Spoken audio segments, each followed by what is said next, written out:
Greetings, Lucky Legends. Welcome to the dojo. My name is Lucky, this is Lucky Dad TV. I'm your host of this video, and I am still very sick and congested, but I wanted to get out this team builder for week 1 of the PMC playoffs. Now, we are going up against the Hamden Hydreigons, coached by J-Specs, and this was supposed to be our week 1 opponent, but due to various circumstances, he was unable to battle. So this is the ever so long awaited rematch. And he has a very scary team, but I'm hoping I brought a squad that can handle it. I brought Borealis, our Suicune, max defense, max HP, Calm Mind, Scald, Shadow Ball, and substitute with leftovers. This is a check to Mamoswine, and it is a check to Entei. Neither of them do like any damage to us. And we hit them back with a super effective Scald. That's really all that Borealis is there for. It can potentially set up a couple Calm Minds and start dealing out some really heavy damage. Then we have Fear. Now, Fear is a spin blocker. Now, I brought a spin blocker, even though, as you will see, I did not bring rocks. I have no hazards on this team, but I still have a spin blocker. That was a bit of a screw-up on my part. I wanted Jirachi to have Stealth Rock rather than Trick, but I gave it Trick. Like, I emailed myself the team, and I was thinking to myself, I'm going to replace Trick with Stealth Rock, because I wanted to have Stealth Rock, because J-Specs does have a Regenerator core in Slowking and Tangrowth. So I'm like, alright, I want to, be able to deal with that with Stealth Rocks, punish them for coming back in every time so that they can't, just switch around endlessly. Granted, it's not a perfect solution because you would need 3 layers of spikes and Stealth Rocks in order to, actually punish them. If you did that, they would lose more health coming in than they gain by switching out.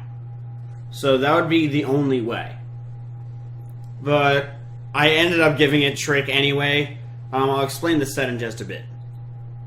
But anyway, brought it as a spin blocker, but it's also pretty much just a hard check to things like the Excadrill.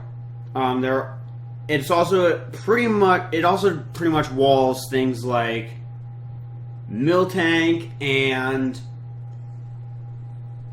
the Primeape. And I know what you're thinking, but Miltank gets Sap Sipper. That is why we have Skill Swap. Skill Swap is here so that against something like Miltank, we can Skill Swap, take its Sap Sipper, and then Leech Seed. It's not double Leech Seed, it's Shadow Sneak. Shadow Sneak is the other move. We can Leech Seed it and Will-O-Wisp it and really start wearing it down. Obviously, it can recover up against us. It can use Milk Drink as much as it wants, but we can basically PP stall it between Will-O-Wisp and Leech Seed because it just will not be... It will be recovering enough health, but it will be burning all of its PP. And obviously it could also go for something like Rest. However, if it does something like that, we can capitalize on that play. But that is our set for Fear. Next up we have Talisman, our Culver Berry Jirachi. We live a Sucker Punch. We live a Knockoff. We live a Night Slash. We live any sort of we live Dark Pulse. We live any sort of single attack from Mega Absol and one-shot it, assuming it is not invested, with our Moonblast. We are max special attack Modest Nature. We are also EV to outspeed a Jolly Mamoswine. Jolly Mamoswine hits 145. We will outspeed that and deal a lot of damage with the Flash Cannon. We can also U-turn out. Trick is there so that I can take my opponent's item after I burn my Culver Berry. However, at the end, I decided that I wanted my Stealth Rocks instead. But I didn't do that, so I ended up with Trick during the battle anyway.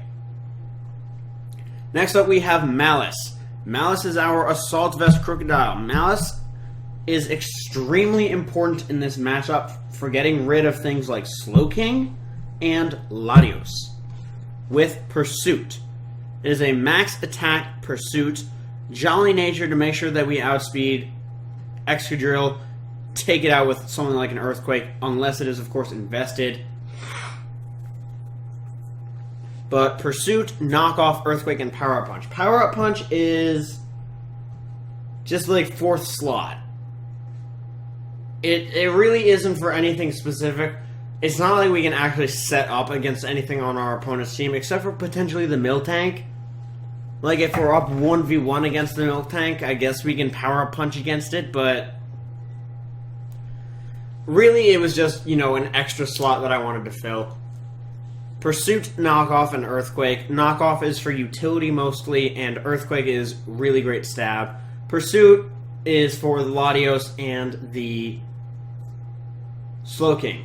And with the Assault Vest, we take a Draco Meteor from Latios without dying and proceed to destroy it with other attacks. Because Latios can't really hurt us with anything other than Draco Meteor, unless it's running Ice Beam or Surf, but Draco Meteor is stronger. It hits 195 with Stab, and the other two attacks hit 180 super effective. So it would just make more sense to go for Draco Meteor. Next up we have Kaiten, our Fist Plate.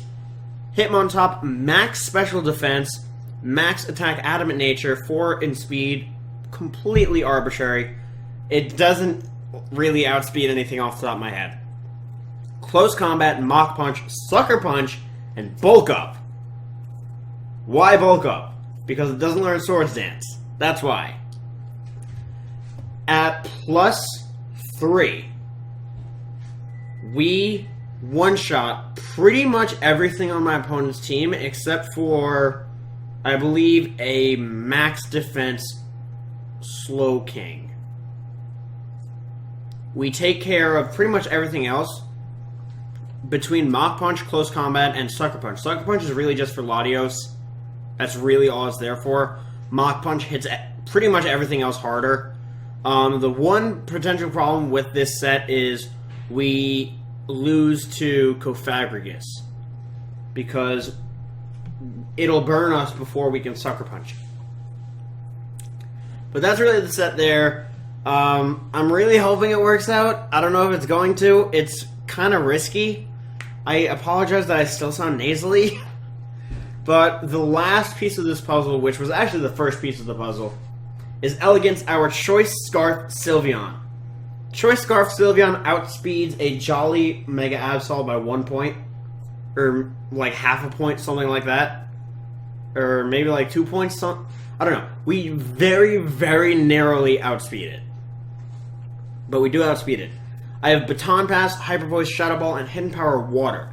Hidden Power Water is to hit the Entei and the Excadrill, the only two things on my opponent's team that resist the Hyper Voice. Shadow Ball is to hit the Cofagrigus because it could potentially just soak up a Hyper Voice because it's not super effective, although now that I'm thinking about it, I'm pretty sure Hyper Voice is still stronger.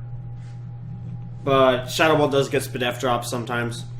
Baton Pass, if I know my opponent is going to switch, I have Baton Pass so that I can gain momentum because switches happen before moves, so I would be able to go for the Baton Pass. Hooray!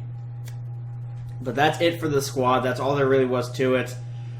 Thank you all so very much for watching. If you enjoyed, make sure to leave a like, comment, and subscribe down below. It's very much greatly appreciated. But with that, I'm going to get about. Best luck out there. I will see you all soon. Goodbye.